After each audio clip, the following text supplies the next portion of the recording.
ay balikan po natin.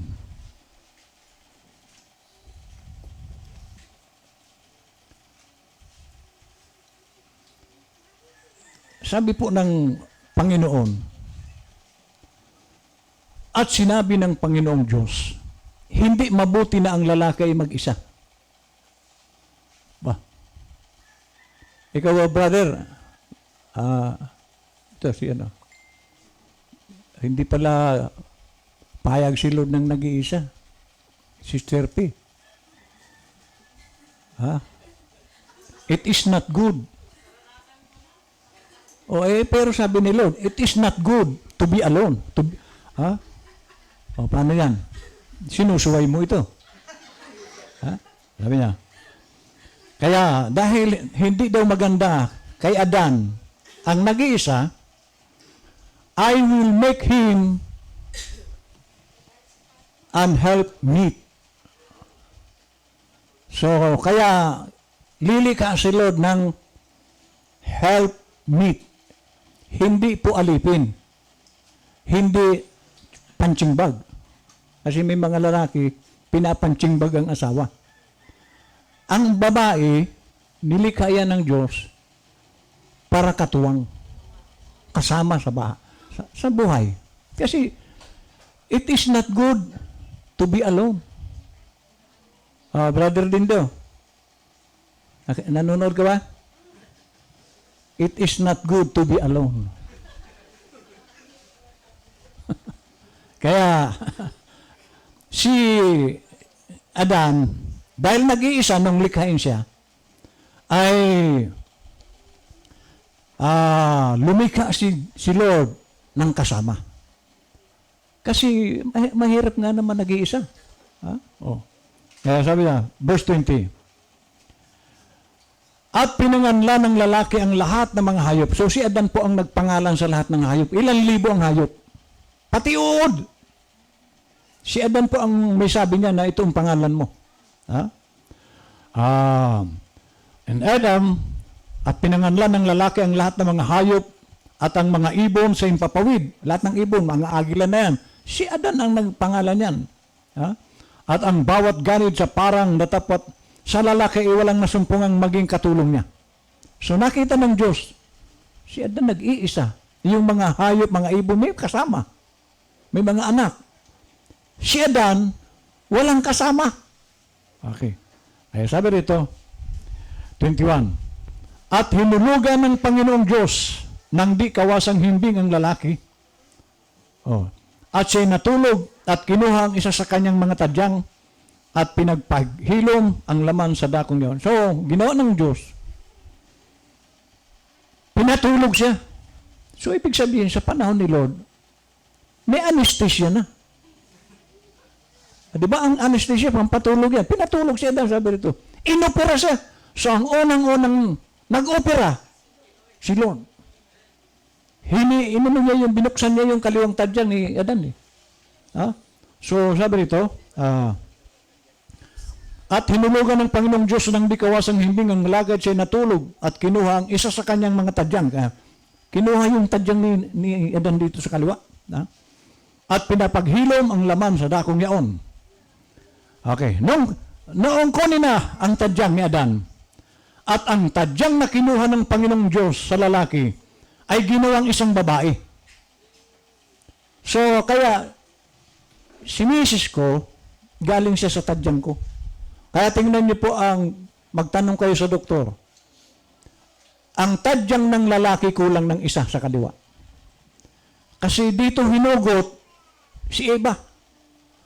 Si Jackie galing dito sa akin. Kaya siya ang kasama ko ngayon. Sabi nito. At ang tadyang na kinuha ng Panginoong Diyos sa lalaki ay ginawang isang babae.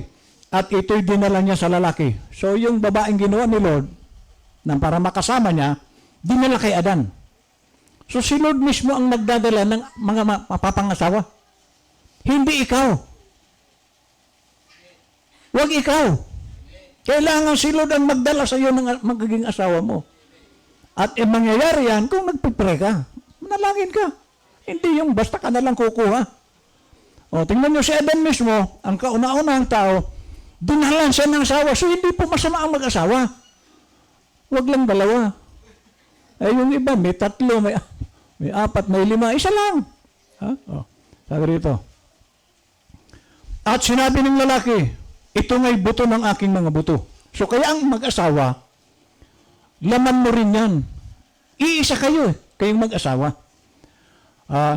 At laman ng aking laman, siya tatawagin kong babae. At siya tatawagin babae, sapagkat sa lalaki siya kinuha. Kaya tinawag na babae, si Eva, kasi galing siya sa tadyang. At tayong lahat, kayong mga babae, galing po kayo sa tadyang. Kaya kaming lalaki, kayong babae, kumpleto ang tadyang. Kaming lalaki, kulang ng isa. Kaya't iiwan ng lalaki ang kanyang ama at ang kanyang ina at makikipisa sa kanyang asawa at sila'y magiging isang laman. So, tandaan niyo po yan, ha? Ang mag-asawa po, iisa na po yan. Kaya kung makakasira para sa asawa mo ang sasabihin mo, huwag mong ituloy. Kasi ang kasiraan niya, kasiraan mo rin. Pag siniraan mo siya, pag ginulpi mo siya, sinuntok mo siya, ikaw rin ang masasaktan diyan sa pagdating ng araw. Bakit? Kasi iisa kayo. Amen? Sabi niya? Okay. Now, napag-aralan po natin noong isang linggo, spiritually, ang lalaki po, ang laman natin, o lahat tayo, ang laman po natin, ito po yung asawa o husband ng theophany. Hindi pwede ang isang Kristiyano, magiging born again o Kristiyano, nang hindi po nasa sa kanya ang Diyos. Ang Diyos at ikaw, mag-asawa po yan, spiritual. So pag wala kang theophany, wala kang husband. At ito po yung theophany, may gustong gawin yan, hindi po siya makakakilos ng walang laman. Amen. Ang Diyos po, hindi po siya kikilos. Tingnan nyo, si Adan. Siya ang ginamit ng Diyos na magbigay ng pangalan. Hindi na si Lord. So, hindi po lahat ipatrabaho natin kay Lord. Meron din tayong bahagi sa ministry ng Panginoon dahil tayo po ang wife or wives ng Diyos. Siya ang groom, o di ba? Nasa Bible yan. Groom, at saka yung foolish virgins, merong wise. Yung wise, iyon lang ang kinatagpo ni Lord. So, nagkaroon ng kasalan. So, dito rin spiritually, tayo po ikinasal sa Panginoon, lahat tayo. So, hindi na po tayo dalawa, kundi iisa tayo kay Lord. At merong gawain si Lord na iniwan nung siya'y namatay sa krus, iniwanan ang mga alagad ng gawain. So, tayo po, mayroon tayong misyon sa lupa. Kung ano ang iniwan ni Lord na gawain noon, ibinibigay niya sa atin ngayon. Amen. Ngayon, tingnan niyo po, ang theophany, ang Diyos po, hindi po siya makakapunta sa Bible study kung hindi ka kasama. O alangan magturo, alam ba sa gabi na lang, gusto niyo ba may magsalita dyan sa kwarto niyo madilim? Sabi ng may tinig, Roderick, bumangon ka. May pagagawa ko sa iyo. Baka kumaripas ka ng takbo. Wala ka nakikita. So magsasalita si Lord sa tao. Yung kinalalagyan ng Diyos, yung mga taong mayroong Lord sa buhay niya, iyan po ang spokesman niya. So hindi po makakapunta sa paghayo. Halimbawa, katulad itong kasama natin ngayon. Kung walang nagsabi sa kanila, hindi sila makakarating dito. Amen. Hindi mo maririnig ang misahe kung walang nagdala sa iyo rito. Hindi ka naman dadalhin dito mismo na si Lord mismo. Yung Espiritu niya. Baka matakot ka, magsalita siya sa iyo. O, halika na, sama ka sa church. Baka kumaripas ka ng takbo. So, ang ginagamit niya, tao. Kaya, huwag kayong magtaka. Bakit kayo nandito? Kasi may ginamit ang Diyos na tao para kayo akayin. Amen. Ngayon, sa natural, bilang mag-asawa, naniniwala ako na mas marami ang trabaho ng babae sa lalaki sa bahay. Ako lang, kasi ako pag Lunes, naghahanap na ako ng ipapakain sa inyo. Lunes yan hanggang sa Sabado. Nagbabasa na ako niyan ng miminsahiin ko dahil ilang minsahe ang ginagawa ko, 3. So ang babae, andun yan sa kusina. Naglalaba, nagluluto, naglilinis. Ang daming trabaho. Tulad ni Jackie, naglilinis dito sa church. Araw-araw dyan sa labas. So ang daming trabaho ng babae. At sinabi din ng Panginoon yan sa John 14:12, ang sumasalampalataya sa akin ay magagawa din niya ang mga ginagawa ko at higit pa rito. So si Lord ang husband, higit pa raw ang gagawin ng asawa. So tayo po ang mga asawa espiritual ng Panginoon. Nasabi niya, higit pa niya ang magagawa niyo. Kaya pinatunayan yan sa mga tahanan, mas marami ang trabaho ng babae. O tayong lalaki, tayo ba ang nagbuntis yung mga anak natin? Mahirap na trabaho yun. Sino sa inyo nakaranas dito ng nagbuntis? 9 na buwan. Pero mo, bigat yung bata, habang lumalaki yung tiyan. Pabigat ng pabigat yan. Pagkatapos, pag iniluwal na, at nagkaisip na, puro gadget ng hawak, pag tinawag, di ba? Hello? Anong hirap ang dinadaanan ng babae? Dahil mas marami ang trabaho ng babae sa lalaki. Ang lalaki, pag nakapaghanap buhay na yan, pagka nakapagmaniho na yan, kumita na yan ng 1,000, uuwi na yan, uupo na yan sa bahay. Tama ba, Brad?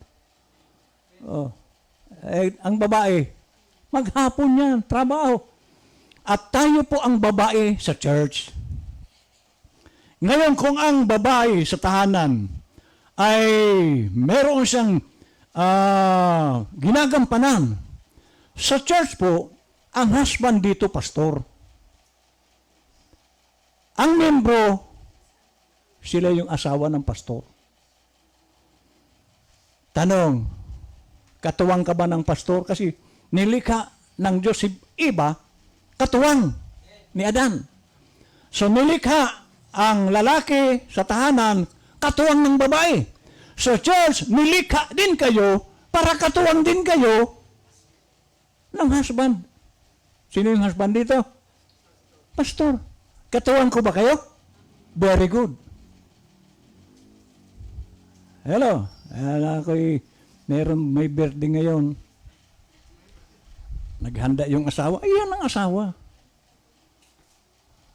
Di ba? Pinaghandaan ng asawa niya, kaya magkainan ito mamaya.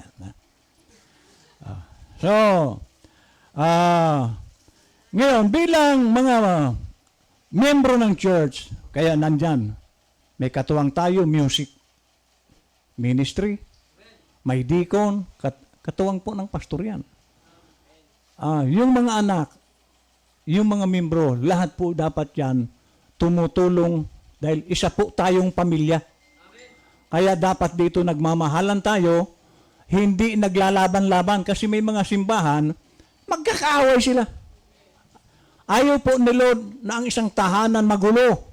Ang nais ni Lord, isang mapayapang pagsasama-sama. Amen. Ngayon, bibigyan ko lang po kayo ng kasi maaring sabihin nyo, ikaw pastor, kaya mo nagagawa yan kasi ikaw ang pastor dito. Humahayo ako, nangangaral ako. Pero mga kapatid, nung kami po ay magkasama nitong kapatid natin si Brother Pedro sa isang church, isa lang po akong ordinaryong membro. Mas mataas pa ang tungkulin nito sa akin. Siya'y deacon. Ako ordinaryo. Pero ako po ang taga-trim ng mga puno doon. Binibilog ko yung mga puno. Yung mga Bermuda grass doon, nililinis ko yan. Nag-iisis ako ng mga upuan. Kasi katuwang po ako roon, hindi ako ang boss. Hindi po tayo dito boss. Ngayon, meron tayong kapatid, nasa Japan. bakante yung kanyang posisyon dito pag Sabado. Hello, nasa Japan yung... ngayon, ano ang ibig mong sabihin, Pastor? Sino ang puposisyon doon? Ano? Kasi hindi po tayo dito, boss. Kung ang pastor nagtatrabaho, lahat tayo dapat nagtatrabaho. Wala po dito, yung bisita, pwede, kung bisita. Pero ang bisita po, aalis yan, hindi naman siya, maliban kung si brother, magpipirmanente, hindi na ito bisita. Aalagaan ko na rin to sa prayer. Maging si sister. Pag ito pumirmi dito, aalagaan ko kasi ako ang tatay dito. Si Brother Pacifico, si Brother Kalimlim, aalagaan na kayo ni pastor sa prayer. Amen. Pero ang bisita, kung bisita, uuwi yan, kung kailan yan babalik, kasi bisita lang naman. Dahil hindi naman sila kabilang. Pero kung ikaw ay kabilang sa pamilyang ito, dapat may ginagawa ka sa Panginoon. Kasi lahat po tayo haharap sa Diyos, itatanong sa atin, ano ang nagawa mo para sa akin? Amen.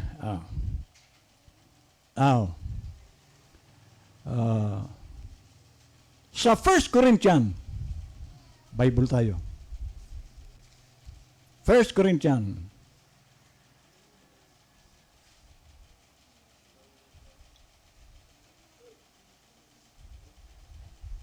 chapter 7, verse 3. Ito po ang payo ni Pablo. Sabi niya, sa mag-asawa po ito, para makita nyo ang kanya-kanyang tungkulin. Sa mag-asawa ito, tapos i-relate natin sa spiritual. Sabi ni Pablo sa verse 3, ibigay ng lalaki sa asawa ang sa kanya'y nararapat at gayon din naman ang babae sa asawa. So bigayan. Kung ano ang karapatan ng lalaki, ibigay yun ng babae. Yung karapatan naman ng babae, ibigay ng lalaki. Ibig sabihin, kung ano ang pinagkasunduan nyo at kung ano ang tungkulin ng mag-asawa, gawin nyo sa isa't isa nang hindi po nagtatanggihan. Kasi hindi po maganda yung tumatanggi ka. Sabi rito, ang babae ay walang kapangyarihan sa kanyang sariling katawan. So ang may kapangyarihan lang, halimbawa babae ka, ang may kapangyarihan lang sa katawan mo, yung asawa mo. Hindi kapitbahay. Kasi yung iba, kapitbahay, pati kapitbahay, bahagi.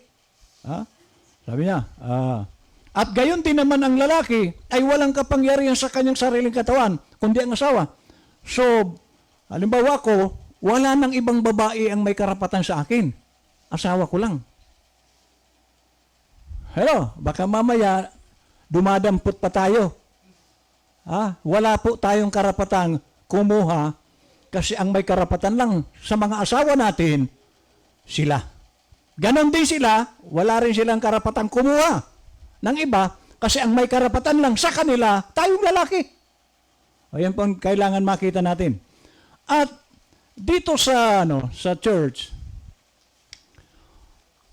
ang may karapatan lamang dito sa inyo, ako, hindi po kayo dapat sa ibang pastor. Amen? At kung sino lang po yung ibinigay din sa akin ni Lord, iyon din ang aalagaan ko. Hindi ako pwedeng mangalunya na kung sino-sinong na hindi ko naman. Kasi may mga pastor na hindi naman nila membro, kinukuha. Hindi yan binigay sa iyo ng Diyos. Pero kinukuha ng iba. So kung sino lamang ang ibinigay sa iyo ng Diyos, iyon ang sinupin mo. Kaya nagkakaroon ng mga gulo kasi may mga ganong estilo na yung membro ng iba kukunin. Okay. So sabi ni Pablo,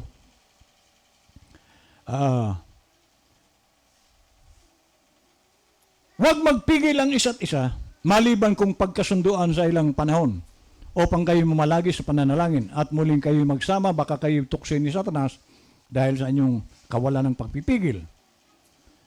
Okay. Ngunit ito'y sinasabi ko na parang payo. Okay. Now, dito po sa Malakay chapter 2. Malakay chapter 2. Tingnan niyo po sa mag-asawa. Verse 14. Ano ang payo ng Diyos sa mga mag-asawa? Gayon may inyong sinasabi. Bakit? Sapagkat ang Panginoon ay naging saksi sa iyo at sa asawa ng iyong kabataan. Kasi po ang Diyos po, lahat po tayo sinusubaybayan. Kasi may mga mag-asawa, habang bata pa, mahal na mahal niya. Tama? Pero noong kumukulubot na ang mukha, pumuputi na ang ulo, umiiba na ang damdamin.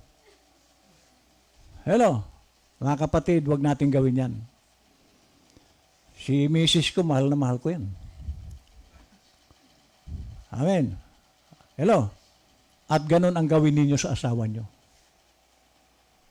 Okay, kasi may mga ganun, mahal lang nila ang asawa nila nung bata pa.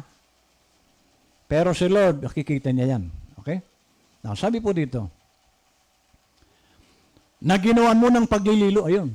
So, kaya, may mga asawa, alam niyo ba ang paglililo? Pagtataksil. Kaya nagkakaroon ng pagtataksil, kasi, tumatanda na nga eh. Naghahanap na ng iba. Hindi po ganun ang Kristiyano. Ang Kristiyano, hanggang, may kinasal nga po ako sa Manila, inabot sila ng 50th anniversary. Magandang yun, biro mo. Yung pagsasama nila ay inabot ng 50 year. Yung iba, minsan 2 buwan, wala na. 1 taon, wala na. Pero may mga mag-aasawa, umaabot sila ng golden wedding. Kinasal ko sila doon, ang daming tao. Naging membro natin sa Manila, mag-asawa. Si Manong Brother Sinyong. Okay. So, dito, ayaw ni Lord ng sabi niya, pakinggan nyo ito sa English. Yet you say, wherefore, because the Lord hath been witness between thee and the wife of thy youth, against whom thou hast dealt treacherously, yet is she thy companion and the wife of thy covenant. So, alalahanin po natin ang kasal. Covenanti po yan ng mag-asawa. Pag sinabing covenant, wala pong maghihiwalay. Kamatayan na lang ang pwedeng maghiwalay sa inyo. Hanggat nabubuhay kayo, kayo ang mag-asawa. Amen. Sabi niya. 15. At di baga siya'y gumawa ng isa, bagaman siya'y may labis na espiritu. At bakit isa? Kanyang hinanap ang lahing makadiyos. Kaya't ingatan ninyo ang inyong kalooban. At wag nang maglilo laban sa asawa ng kanyang kabataan. Okay. 16. Ito mabigat 16. For the Lord, the God of Israel, said that He hated putting away. Galit ang Diyos sa naghihiwalay. Kaya ang asawa, hindi po yan dapat iniiwan. Nagsumpaan kayo nung kayo ikasal, na kayo magsasama habang panahon. So, galit po ang Diyos, kaya may mga pag-aasawahan na hindi pinagpapala ng Diyos, kasi galit ang Diyos sa paghihiwalay. Amen. So, sabi niya ito, for the Lord, the God of Israel, said that He hated putting away. For one covereth violence with his garment, said the Lord of hosts. Therefore, take heed to your spirit that you deal not treacherously. So kaya nga yung pagtataksil sa asawa, hindi po yan maganda. Okay? Kaya, yung pong sabi ng propeta, lagi kayong magkasundo. At dito sa church, ang asawa nyo dito, pastor. Na dapat tayo dito, one spirit, nagkakaisa. Walang taksilan. No, ngayon, halimbawa, kasi may mga membro, yung pastor niya, iniiwan. Asawa niya yun. So pagtataksil po yun. At maraming ganong klaseng Kristiyano, mga taksil sa pastor. Kayo ang pinagsama ng Diyos, iwanan mo. O halimbawa, gawin ko sa inyo, iwanan ko kayo rito. Hello, palagay nyo, ano kaya mangyari dito kung si pastor, halimbawa, katulad nung si Steve Ryder sa Australia, sinasama ako, doon ako magpastor dahil maraming Pilipino. Iwanan ko ang gawain sa Pilipinas, di mukha akong congressman para akong politiko dahil dito. Hindi po ganon ang pag-aasawahan. Dito nagdadamayan, sabi nga sa kasal, sa hirap at sa ginhawa, magkasama. Amen? Dahil si Lord po, galit siya. Kaya yung mga pastor na iniiwan ng membro, mga membro iniiwan ng pastor, galit po ang Diyos dyan. Kasi naghihiwalay kayo. Mabuti sana, iniwan mo yung pastor mo, mali ang mensahe. Okay lang yun. Dahil ang tunay natin ditong asawa, si Lord. Si Lord tong mensahe. Pag tama ang mensahe mo, diyan ka manatili. Dahil siya ang ating asawa. Amen. Ayun. Dito po sa sa Ephesians, madalas ko po itong maipayo sa inyo. Ephesians chapter 5 verse 22. Para hindi po nagkakaroon ng gulo sa bawat mag-asawa. At maging dito, kasi nire-relate ko po sa spiritual, yung nangyayari sa natural. Sa mag-asawa natural, sabi po ni Pablo, 5, ayan. Wives, sinong wives? Babae. Submit yourselves unto your own husbands as unto the Lord. So magpasakop daw kayong babae sa asawa ninyo. Na parang sa Diyos kayo nagpapasakop. Kaya nga si Abraham, tinawag siyang Lord ni Sarah. Ganon ang respeto ni Sarah kay Abraham. Ang tingin niya kay Abraham, si Lord. At dapat kayong babae, ang tingin niyo sa asawa niyo, si Lord. Ngayon, kung ang babae, hari sa bahay, magulo. Katulad nung naalala niyo yung sinampul ko doon sa Inarihan, na doon sa Mindanao, may nagpuntang Amerikano, tinanong yung mga Muslim doon, bakit magulo dito sa inyong lugar? Alam niyo ang sagot, mga Muslim doon, paano hindi kayo magkakaroon dito ng gulo? Ayaw naman sumurindir ng mga sundalo. Ang gusto nila mangyari, ang sundalong under nila. Gobyerno yun. So dapat sila ang magpasakop sa sundalo. So dito sa church, kung tayo po ang wala kayong tinitingnan na leader, sasabog kayo dito. Magiging magulo ang church na walang leader na pinapakinggan. Hindi sinusunod ang leader. Amen. So kaya nagkakaroon ng gulo sa isang tahanan kapag na ang babae ang namumuno. Magulo. Mabuti niyan, wala dyan dito. Tama? Wala dito babae ang manager. Manager na siya. Siya ang secretary. Siya na yung manager. So, nagkakaroon po ng kapayapaan sa isang tahanan kapag yung babae nagpasakop sa lalaki. Hindi kayo ang leader sa bahay. Lalaki ang head. Okay? Sabi yan. Mga babae, pasakop kayo sa inyo yung sariling asawa na gaya sa Panginoon sapagkat ang lalaki ay Pangulo. Sino ang Pangulo? Hindi siya busy. Siya ang presidente sa bahay.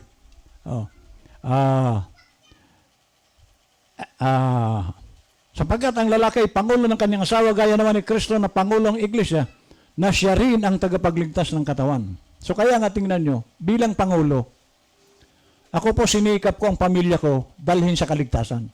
Kasi trabaho ng lalaki, dalhin sa kaligtasan ang pamilya.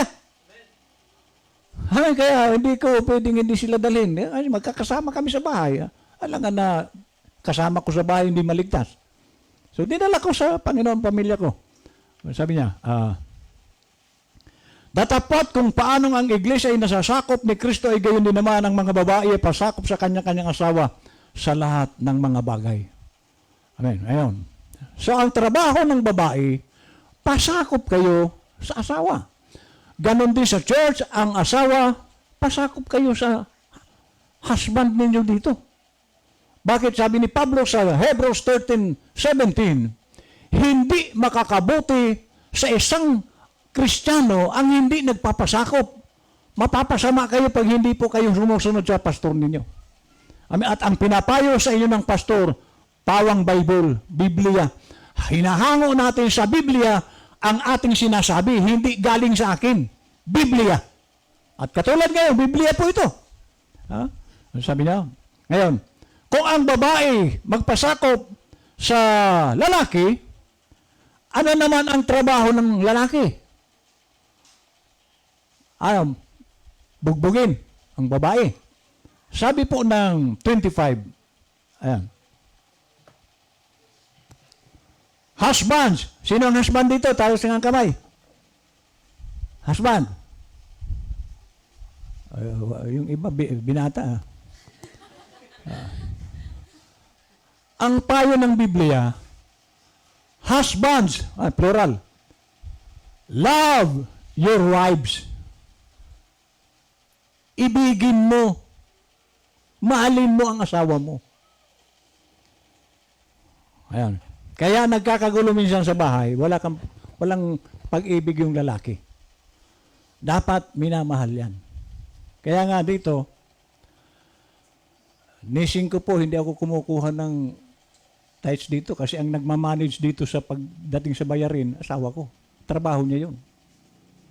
Ang ano ko lang dito, alagaan ang mga tupa. Yan po ang trabaho ko dito.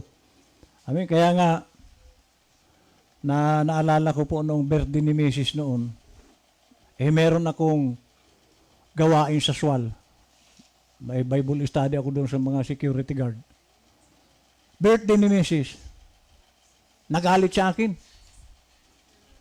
Ba't daw inuuna ko pa yung gawain? Birthday niya. Pero nung bandang huli, naunawaan niya. Dahil mahalaga sa akin ang gawain. Tungkulin ko kasi lahat kayo ay wives ng pastor. May nangangailangan, kailangan puntahan ko yan. Amen? So, nung naintindihan na ni Mrs., kahit birthday niya at meron akong gawain, alam niya na. Uunahin ko pa rin ang gawain.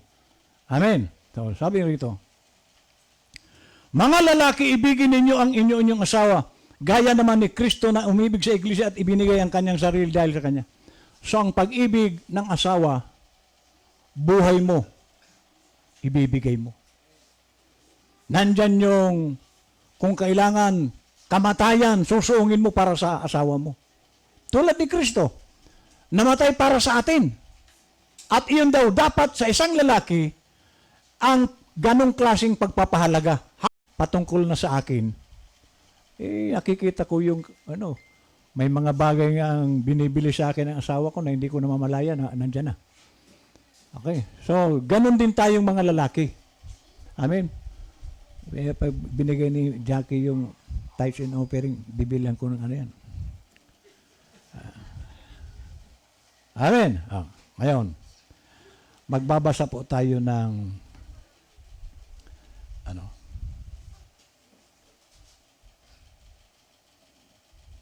propeta.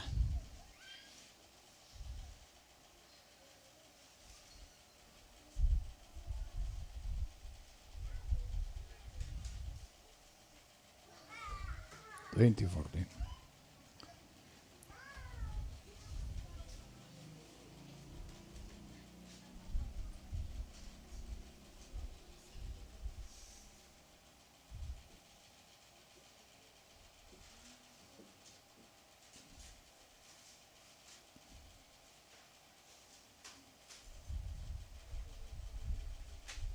2014.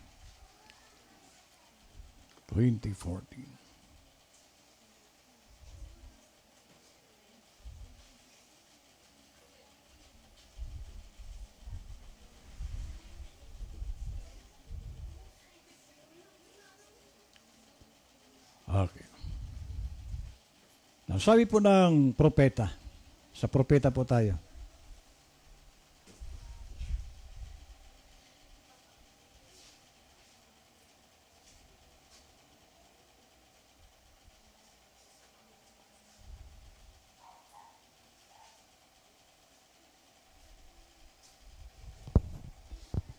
Sabi po dito,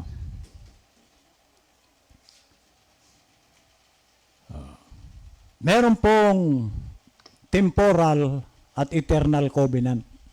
Dito sa flesh, ang covenant po dito temporal lang. Pero may covenant tayo na eternal. Okay, sabi niya, the temporal covenant and the eternal covenant have come together for a season to work together. So, itong flesh, temporal po ito, yung ating theophany, eternal, nagsama po yan sa isang gawain na kung saan lahat po ng Kristiyano, meron po siyang dapat pinapasa na gawain. Amen? Hindi mo po pwedeng iwasan yan. Amen? Dahil, okay, sabi po rito,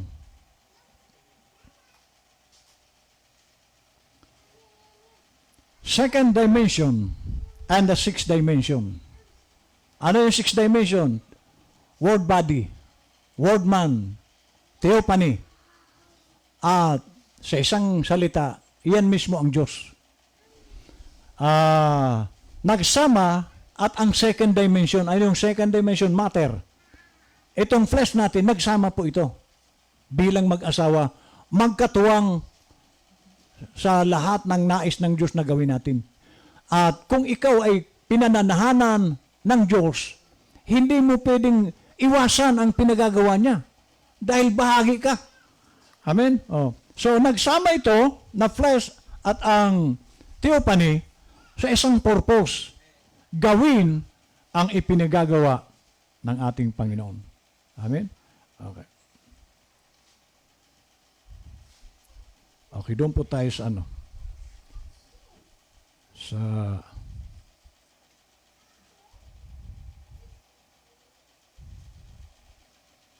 twofold book.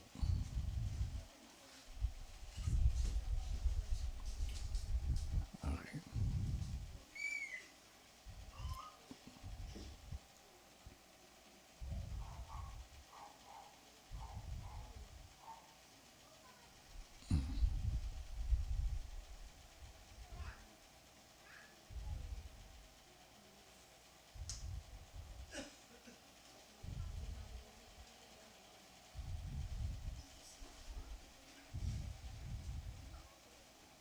Okay, sandali lang po, hinahanap ko lang.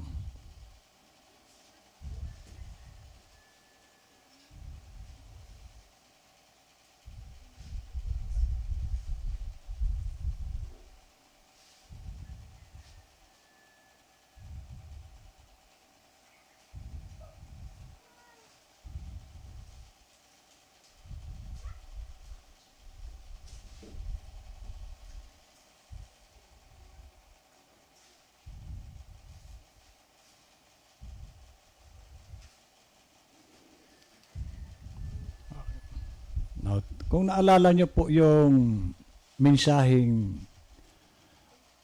mga saksi ng Panginoon. Amen. Tingnan niyo po ang sabi po ng Bible, ng propeta. Sabi po dito sa At Thy Word, tingnan niyo po ang kalagayan ni Apostol Pablo na maintindihan niya kasi si Apostol Pablo po ay isang persecutor ng Christian. Noong hindi niya pa naiintindihan kung ano ang kahalagahan ng pagiging Kristiyano. Ang dami niyang pinapatay na Kristiyano. Pero nung maintindihan niya na kung ano ang dapat niyang kalagayan, tingnan niyo po ang sabi dito ng propeta. At thy word, sabi niya, A-18. I believe the apostle said that our trials are better than gold to us. So nung maintindihan ni Apostol Pablo ang kalagayan niya, kung ano siyang bahagi sa iglesia, sabi dito, yun daw pagsubok, higit pa ito sa ginto. Kung alam mo. Bakit kasi, tingnan niyo po sa mga nag-a-apply ng trabaho.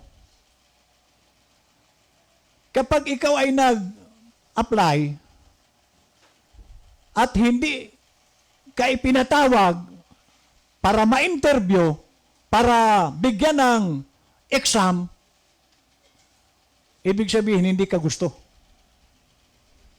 So kaya kung nagustuhan ka ng employer, ipapatawag ka para subukin, testingin. So ang pag-testing ay mayroon tong kaakibat na o pagsubok na haharapin mo na hindi ka mapapasok sa trabaho kung hindi ka dadaan sa pagsubok. Kaya mahalaga yung pagsubok. Kaya sabi ni Pablo, ang pagsubok ay higit pa ito sa ginto. Kasi pag ito'y nasubok ka at nakapasa ka, tanggap ka. So tayo, ganun din. Kapag tayo sinubok ng Panginoon at napagtagumpayan natin ang pagsubok na yun, doon ka lang tatanggapin ng Diyos. Eh sabi rito, I believe the apostle said that our trials are better than gold to us. Think of it. God might have let you get sick. Ayan. Kaya huwag kang magtampo na nagkasakit ka. Hello? Kaya ka nagkasakit, bahagi yan. Kasi tingnan nyo, minsan tayo pag laging walang sakit, kung saan-saan tayo napupunta. Pero pag nagkasakit, natatawag mo ang Diyos. O di, mas maganda pala magkasakit, natatawag ang Diyos, sabi rito, God might have let you get sick in order that you might be a testimony. Ayun. O kaya siguro sa Friday may magtitestimonyo. Na 2 linggo ako mahigit na hindi nakalakad. Amen. Sabi rito. Ito pa lang mga nangyayaring ganyan para magtestimonyo ka. O halimbawa, nagkasakit ka, malubha, binuhay ka ng Diyos, testimonyo mo yun. Ay, salamat sa Diyos, patay na sana ako. Pero binuhay pa, di ba? So wag mong ikaano yung nangyari sa yung sakit, kung ano man, ang mahalaga doon, nangyari yun, ano ang sabi ni Paul? All things work together for good to them that love God. Lahat yan ay sa ikabubuti mo. Ano man ang nangyari sa isang Kristiyano, sa ikabubuti niya yun. Okay? Sabi niya, in order that you might be a testimony, that He might heal you, that you can stand on His word. Then, when you reach the opposition, you can say, I know, beyond any shadow of doubt, you are, sabi niya, all my witnesses to me in Jerusalem, Judea, Samaria. A witness is somebody who's really done something big. Okay. Sabi ko nga madalas sa aking pangangaral, yung Acts 1:8, and ye shall receive power when the Holy Ghost is come upon you. And ye shall be witnesses. So anong sasaksihan mo? Ang ating sasaksihan dito na buhay si Lord. At siya yung nagpapagaling. Hindi ako. So meron tayong sasaksihan, hindi po lamang mag-share ka ng word. Ang sasaksihan natin, patutunayan natin sa mga tao, ang Diyos natin buhay. Kaya itong taong ito, may sakit ito, kung ito'y sasampalataya, gagaling ito. Bakit? Andito ang Diyos. Iyon ang ating sasaksihan. Meron tayong Diyos na kasama ngayon. Pero kung mangangaral ka lang, paano ka naging saksi doon? Hindi ka saksi. Okay, sabi niya, a witness is somebody who's really done something, been somewhere, and seen something. Is that right? So, saksi ka eh. May nakita ka. Now remember, a witness has to be a witness. Eyewitness to know that what they're speaking of, it can be secondarily. If you go down here at the courthouse and say, I seen a wreck on the streets, and you look at it through a window glass, you could not be a witness. So, anong ibig sabihin nito? Ang witness, nakita talaga ng mata mo, hindi yung kwento. Oy, nasa malayo, may nakita ka, may nadisgrasya ron, malayo. Ang tunay na witness, nanpuntahan mo, makita mo talaga na iyon ang nangyari.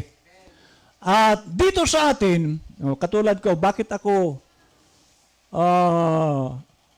hindi natatakot mangaral? Kaya nung nasa Mindanao kami ni Sister Wing, nangaral ako ng healing. Nakita ng mga tao, yung demon possessed, gumaling, dalaga. Yung mga may sakit doon, gumaling. Iyon po ang witness. Pag i-witness mo, si Lord nandito. Kung gumaling sila, hindi ako. Si Lord na kasama natin ngayon, siya ang nagpagaling dyan. So iyan ang witness. Tayo, witness lang sa mga ginagawa ng Panginoon. Hindi puro lang tayo aral.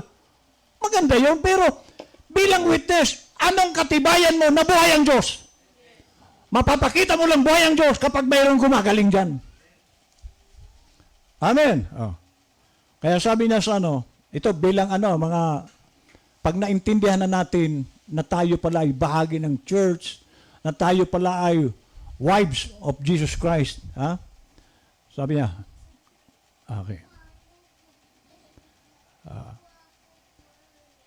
1 Peter 4:15. But let none of you suffer as a murderer. Huwag sana anyang magdusa kayo dahil sa kayo'y mamamatay tao. Or as a thief, o magnanakaw. Or as an evildoer, o mga gumagawa ng kasamaan. Or as a busy body in other men's matters. So yung mga pakialamero. Huwag sana tayong, sabi niya, magdusa dahil dito sa mga ganitong klaseng gawain. Yung pakikialam ng ibang kapwa, gumagawa ng masama, magnanakaw, mamamatay tao. 16. Yet, if any man suffer as a Christian, let him not be ashamed. Kung tayo daw ay magdusa bilang Kristiyano, huwag tayong mahiya. Huwag mong ikahiya. Kasi merong mga tao ikinahihiya si Lord.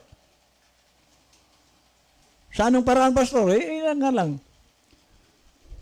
Tanong, mabuti ba ang Diyos? Nasabi mo ba yan Diyos sa kapitbahay mo na mabuti ang Diyos? Kasi nahihiya eh.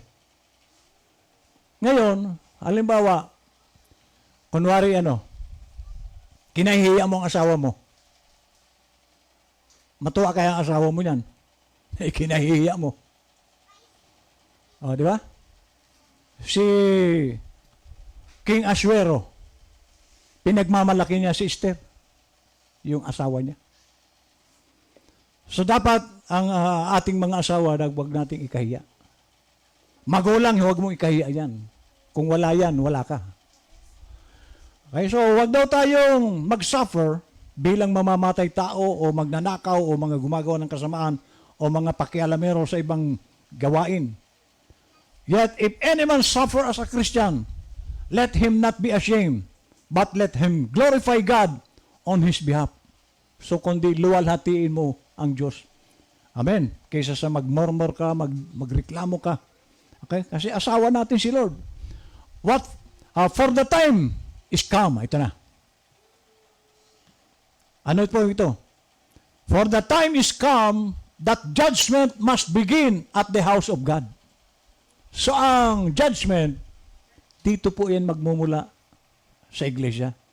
And if it first begin at us, what shall the end be of them that obey not the gospel of God?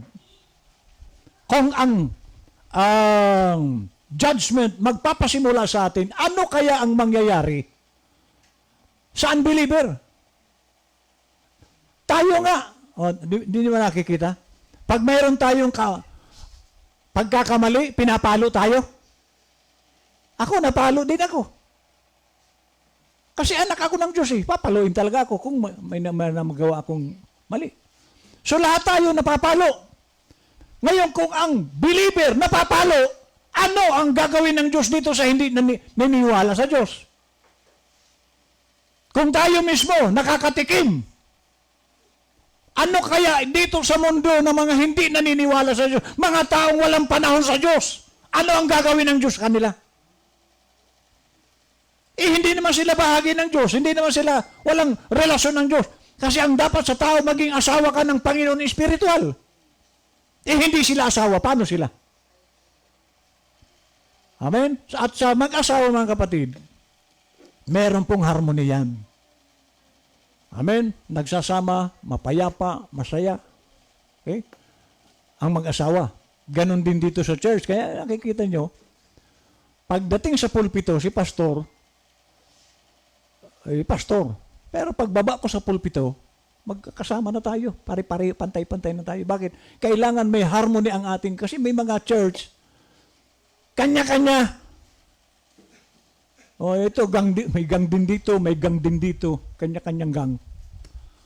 Dapat, ang church, isang pamilya, magkakasama yan. Okay, so sabi niya, ano ang mangyayari? Sa taong hindi naniniwala at hindi sumusunod sa, mga hindi nagsisitalima sa Ebanghelyo ng Diyos. At Kadesh Barnea. Ada 66. Okay. So ngayon, dadako po tayo para kung meron poong nais magpanalangin, dito po tayo magano.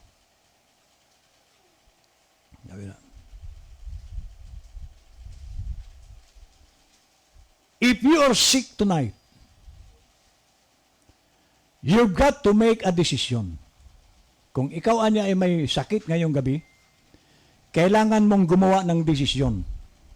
Whether, sabi niya, you are going to accept Christ as your healer or not. So ngayon, ano ang desisyon? Tatanggapin mo ba si Lord na siya ang magpapagaling sa iyo o hindi mo tatanggapin? Kasi wala pong ibang manggagamot, ang Diyos lang. Ang doktor po, marami akong doktor na alam, namatay sa sakit. O ba't hindi nila napagaling ang buhay nila? Kasi hindi naman sila manggagamot. Ang tunay na naggagamot sa tao, Diyos. Kahit ubusin mo, may milyon-milyon kang pera. Kung ayaw ng Diyos na pagalingin ka, hindi ka gagaling. Sapagkat ang kagalingan, nasa kamay lang ng Diyos. So ngayon, kung merong may sakit dito sa atin, magdesisyon ka. Naniniwala ka ba na ang Diyos nagpapagaling at ikaw ay gagaling sa araw na ito? Ganun lang. Kasi hindi ko po mapapagaling ang sinuman. Ang magpapagaling sa tao, sumasampalataya siya sa Diyos, hindi kay pastor. Kung sa akin ka mananampalataya, hindi ka gagaling. Amen. Sumampalataya ka, si Lord ang manggagamot. Ulitin ko, doktor, ang dami nang namatay sa sakit. Hindi nila napagaling ang sarili nila. Bakit? Sapagkat isa lang, kung nanaisin ng Diyos na ikaw ay pagalingin, gagaling ka. You can wish-washy, dilly-dally, sabi niya with it. You've got to say, I believe Him. Or I don't believe Him. Alin sa dalawa? Naniniwala ka o hindi? I'm going to be well. Or I can't. I ain't got faith enough to be well. You've got to make your decision. If you're a sinner tonight, you've got to make your decision. Okay, kung tayo naman po, dahil wala naman pong hindi nagkasala, kailangan, kung tayo po ay nagnanais ng kagalingan, repentance. Pagsisihan natin ang ating mga nagawa, kung tayo po nung panahon ay walang panahon sa Diyos, pagsisihan mo yun, Lord, patawarin mo ako na hindi kita nabigyan ng pansin ng maraming taon. At magdesisyon ka ngayong oras na ito na magmula ngayon, maglilingkod ka na kay Lord. Kasi, example, si Brother Dominic. Ang believer lang po noon, si Sister Pina, si Joshua, o si Joshua nga noon, hindi pa masyado.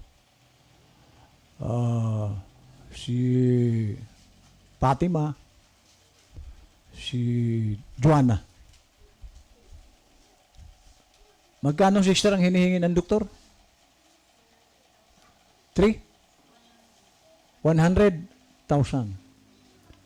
100,000 ang hinihingi ng doktor para sa operasyon. Pumunta sa akin si Joanna kasama si Dominic. Andun si Brother Fidel.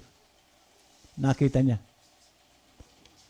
Ito, para maintindihan natin ang pagpapagaling ng Diyos. Ulitin ko, hindi po ako nagpapagaling. Sabi ko kay Joanna, napunta kayo, pasal kayo. Pastor, bakit? Kasi umiiyak na si Dominic noon nung pumunta sa amin. Kasi saan siya kukuha ng 100,000? At kung meron man, hindi rin siya sigurado. So, sabi ko, magpapapray kami, sabi ni Joanna, kay Dominic. Sige, magpray tayo. Pero tinanong ko si Dominic, halimbawa, Brad, pagalingin ka ni Lord, saan mo gagamitin ang katawan mo? Kasi kung gagamitin mo lang yan sa mundo, wag na tayo mag-pray. Hindi, wag mo akong gamiting instrumento sa ayaw ng Diyos. Saan mo gagamitin ang katawan mo, kako? Maglilingkod ako sa Diyos. Ayun. Nagdesisyon siya. Maglilingkod sa Diyos. Nag-pray kami. Yung oras na yun. Gumaling. Yung oras mismo na yun. Ayan naman, nakita nila. Bakit? Si Lord ang nagpapagaling. Kung ako, baka abutin kami ng ilang buwan. At anong gagawin ko pati? Para siya gumaling. Pero si Lord, noong oras na yun, gumaling siya. Dahil nagdesisyon siya, maglilingkod na siya sa Panginoon. So kung tayo maglilingkod sa Diyos, ibigay mo ang buhay mo, aalagaan ng Diyos yan. Tulad ni Pastor, alaga ako ni Lord.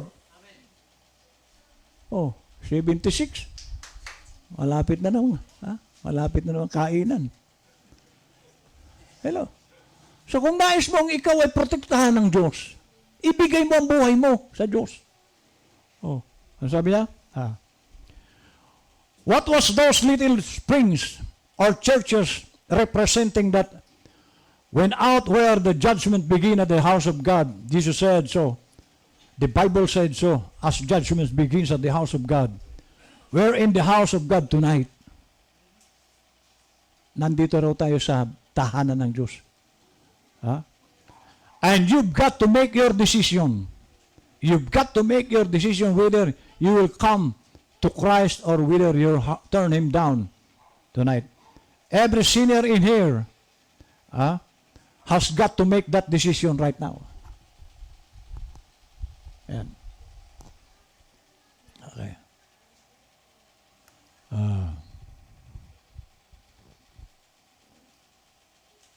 The children of Israel.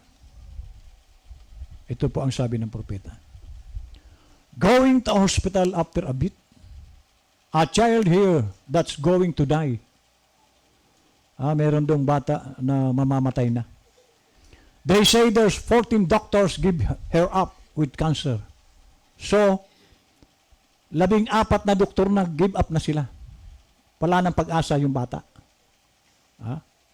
Cancer. May God meet me there. It will be a witness to Phoenix. That angel standing there, which testified nothing like cancer, he said, nothing shall stand before your prayer, not even to cancer. So, yung angel nagsasalita sa kanya, walang cancer sa prayer mo. Brother Branham po yun. But do you think all the Hebrews believe that brazen serpent? Certainly not. And there's thousands of Gentiles and people today. When you speak to them about the gift of divine healing, they say it's fanaticism. At nakakalungkot po na may mga simbahan na hindi nila pinaniniwalaan ang healing. Hindi po nagbabago ang Diyos. How do you expect to ever be healed? It's not for you in the first place. It's for a believers, those who will believe. So ang pinagagaling lang ni Lord, yung naniniwala, hindi nagdudura. Nais mo bang laging malakas, malusog?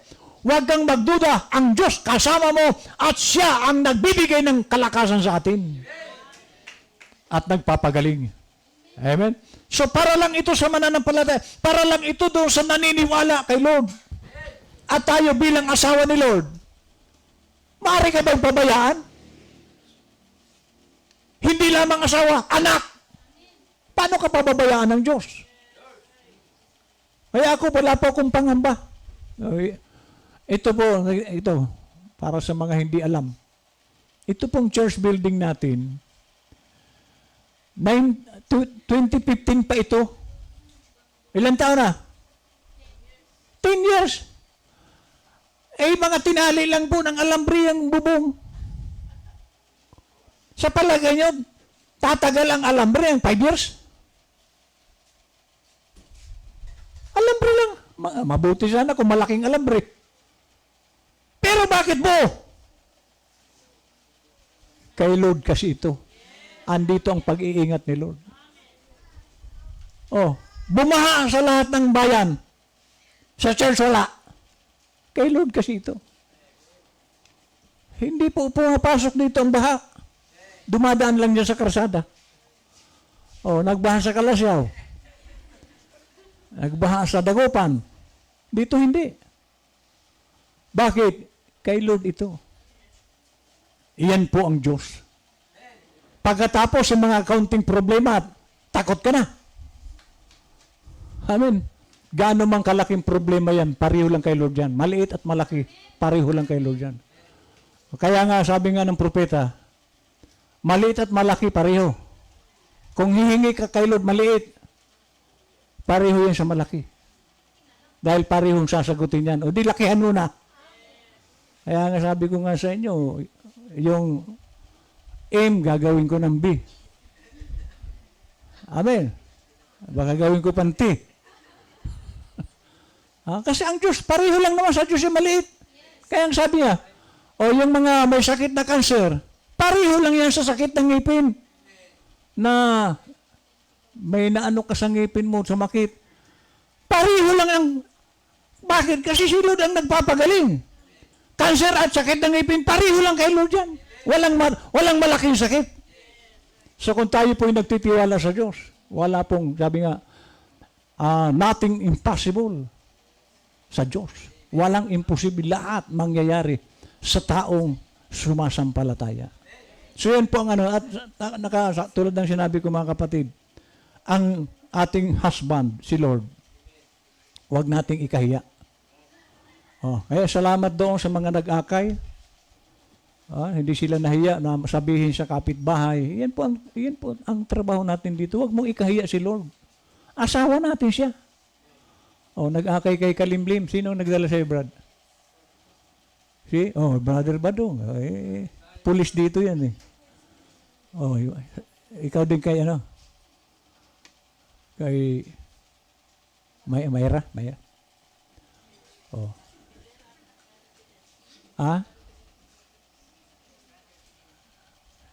Brother Fidel. Yan po ang trabaho natin dito. Huwag mo ikahiya si Lord. Kasi, biro mo, ikahiya ako ni Jackie. Masakit sa loob ko yun. Masasaktan ako, di ba? Kinakahiya ako ni Jackie. At si Jackie, masasaktan din yun kung kinakahiya ko yan. Bilang asawa, huwag nating ikahiya ang ating asawa. Sino mang kaibigan mo mang, kapitbahay mo, kamag-anak, lalo na kamag-anak, dalhin mo sila kay Lord. Amen. At kung gusto niyong magba-Bible study, pupunta si pastor. Ako, hindi pa ako basta gawain. Pupunta ako. Sino sa inyo ang gustong gawain? Sige, punta natin. Kasi trabaho po yan natin, lahat. Magkakatuwang po tayo dito. Sama-sama tayo rito sa pangalan ng ating Panginoon. Lahat po tayo may gagawin para kay Lord. Hindi kay pastor. Dahil ako, trabahador din ako ni Lord. So, nagtatrabaho tayo para ito kay Lord. Sa kanyang ikaluluwalhati at nakikita ni Lord na hindi natin siya ikinahihiya. Amen? Okay, God bless. Awit tayo.